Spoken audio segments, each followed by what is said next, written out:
In this section of our training series, we'll be looking at order feeds.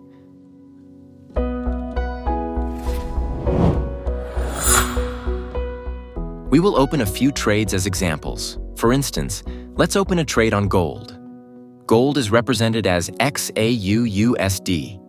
Let's drag it onto the screen. As you can see, the gold chart is now displayed. Here, the one-click trade area allows for the fastest execution of trades.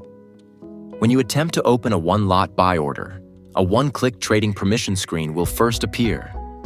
After granting permission, you can execute trades without further confirmation. Next, let's execute a buy order.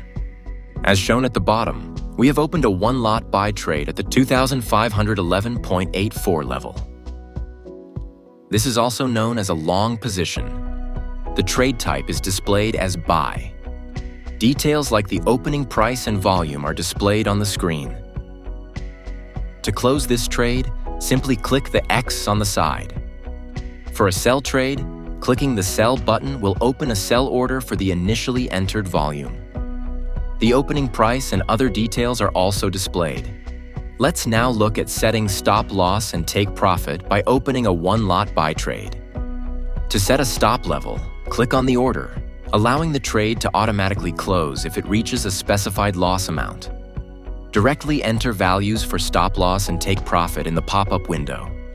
For example, setting the stop loss at 2,500 means the trade will close if the price drops below this level. When you hover the mouse over the trade, you can also see the estimated loss for the trade. Let's set the take profit. Since it's a buy position, it should be above the current price. Setting it at 25.25, the trade will automatically close with a profit when the price exceeds this threshold. This positions the trade to close with a $1,303 profit in this scenario. To quickly adjust stop loss and take profit, you can drag the visible lines on the chart. This updates the values automatically. We are now closing this trade. Another way to open a trade is via the New Order tab.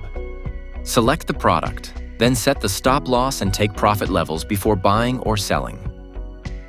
If you want to use a pending order, you can enter the relevant values through the pending order options to place a pending order. For more details about pending order types, visit the link on our website.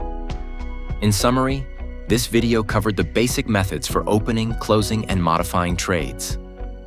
See you in the next videos.